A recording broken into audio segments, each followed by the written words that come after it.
ভারত কি কাণ্ড করেছে একবার শুনুন। গুহা নির্মাণ করে রেখেছে দেশের 3টি জায়গায়, ঠিকানা বলবো না। গোটা বিশ্ব যখন তেল সরবরাহ নিয়ে শঙ্কিত, ভারত তখন অনেকটাই তৈরি। ইরান ও ইসরায়েলের যুদ্ধ বেঁধে যাওয়ায় বিশ্বের বহু দেশ তারা রীতিমতো চিন্তায় পড়ে গিয়েছে। তাদের কিভাবে জ্বালানি যোগান হবে, একেবারে এশিয়া থেকে ইউরোপ, উত্তর আমেরিকা থেকে দক্ষিণ আমেরিকা, এই সমস্ত জায়গার দেশগুলোর চিন্তা এখন একটাই, যে জ্বালানি কিভাবে মজুত করা যাবে দেশের ভেতর, কারণ তাদের কাছে আর বেশি দিনের জ্বালানি নেই। আর যে জ্বালানি তারা কিনে আনছে বাইরে থেকে, তার দাম বহুগুণ বেশি। তার কারণ আপনারা প্রত্যেকেই জানেন যে হরমুজা প্রণালী এটা প্রায় হুমকির সম্মুখীন হয়ে গিয়েছে। যে কোনো সময় ইরান এটাকে বন্ধ করে দিতে পারে।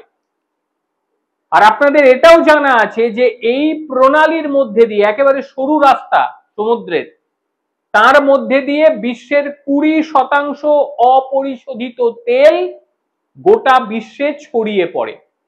আর ইরানের পার্লামেন্ট এই যুদ্ধের আবহে তারা বলে দিয়েছে যে এই প্রণালীটি বন্ধ করতে হবে।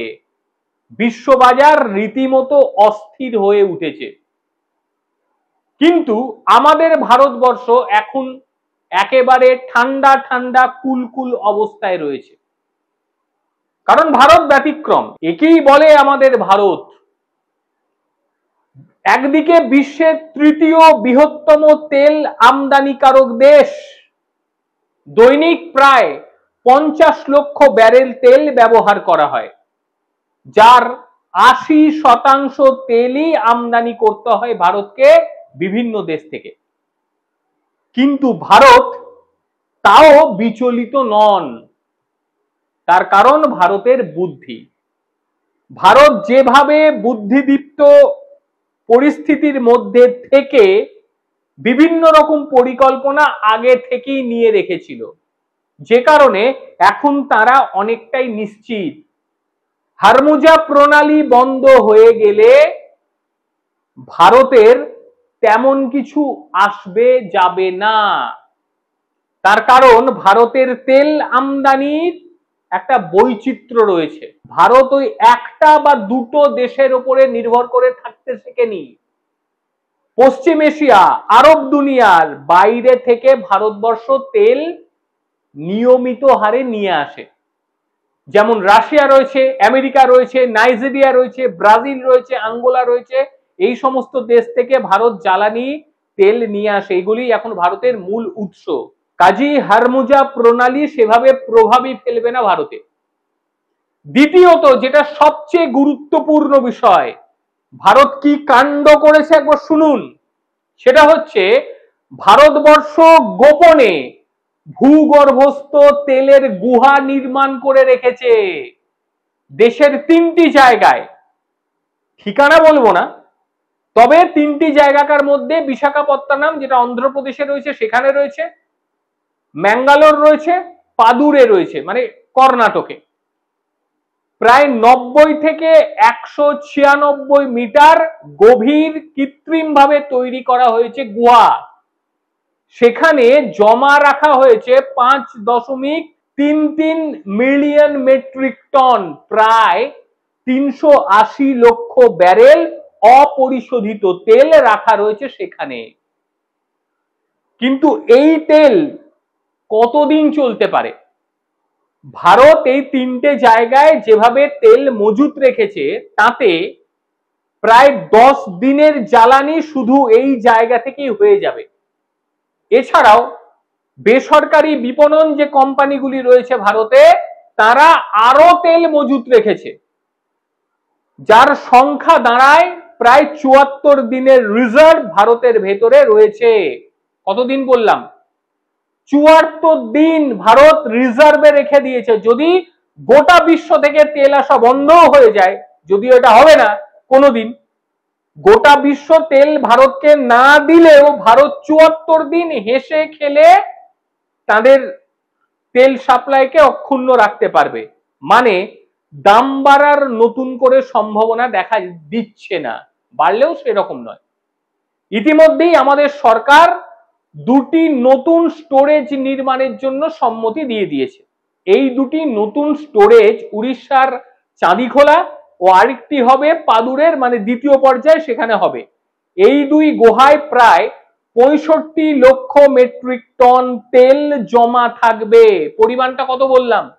65 লক্ষ মেট্রিক টন, অনেক বেশি। সরকারি ও বেসরকারি উভয় উদ্যোগেই এইগুলি হতে চলেছে। হঠাৎ করে ভারতবর্ষ গুহার ভিতরে তেল কেন রাখতে গেল?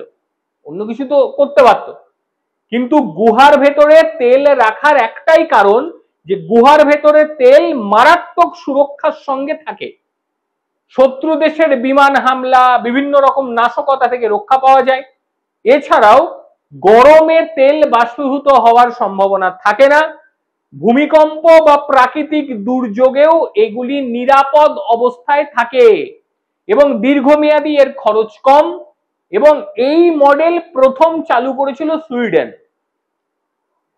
তারা শুরু করেছিল যে গালফ যুদ্ধ, সেখান থেকে শিক্ষা নিয়ে ভারতবর্ষ 1998 সালে তারাও এটা রিজার্ভ করতে শুরু করে। তারপর 2020 সালে যখন কোভিড গোটা বিশ্ব জুড়ে আক্রান্ত হয়ে যায়, তখন বিশ্ববাজারে তেলের দাম অনেক কমে গিয়েছিল, জানেন প্রত্যেকেই। তখন ভারতবর্ষ সেই সুযোগে প্রচুর পরিমাণে তেল কিনে তারা এই গুহাগুলোতে মজুত করে দিয়েছে। এতে প্রায় 5,000 কোটি টাকা ভারতের সাশ্রয় হয়ে গিয়েছে। ফলে গোটা বিশ্ব যখন তেল সরবরাহ নিয়ে শঙ্কিত, ভারত তখন অনেকটাই তৈরি। কারণ ভারতবর্ষ যেভাবে ভূগর্ভস্থ তেলের গুহা নির্মাণ করে শক অ্যাবজর্ব বা ঝাঁকুনি সামলানোর শক্তি তৈরি করে ফেলেছে। কাজেই যুদ্ধ বেঁধে যাক, দুটো দেশ হারমুজা প্রণালী বন্ধ করে দিক, বিশ্বের অর্ধেক দেশ তেল দেয়া ভারতকে বন্ধ করে দিক, কিচ্ছু যায় আসে না। ভারত এত জায়গা থেকে তেল আনছে, রিজার্ভ পরিপূর্ণ টইটুম্বুর হয়ে গেছে। রিজার্ভ আরো জায়গা তৈরি হচ্ছে, সেখানে আরো তেল থাকবে, কিন্তু এই যে সাপ্লাই চেন, এই সাপ্লাই চেন কিন্তু কিছুতেই কাটবে না। অনেকক্ষণ ধরে আমার বক্তব্য শুনলেন, অনেক ধন্যবাদ আপনার। আর তারই সঙ্গে অবশ্যই আপনারা জানাবেন ভারতবর্ষ যে পদ্ধতি অবলম্বন করে তেলকে মজুত করছে, এইটা ঠিক আপনাদের কেমন লাগলো। আর ভারতবর্ষ যেভাবে বিশ্বের বিভিন্ন দেশ থেকে তেল সংগ্রহ করছে, এই সংগ্রহ করার পদ্ধতি বা পরিকল্পনাটাকে আপনারা ঠিক কত নাম্বার দেবেন অবশ্যই জানাবেন। প্রত্যেকে ভালো থাকবেন, সুস্থ থাকবেন। আবার দেখা হবে অন্য কোনো দিন অন্য কোনো ভিডিওতে। ততক্ষণের জন্য নমস্কার, ভালো থাকবেন।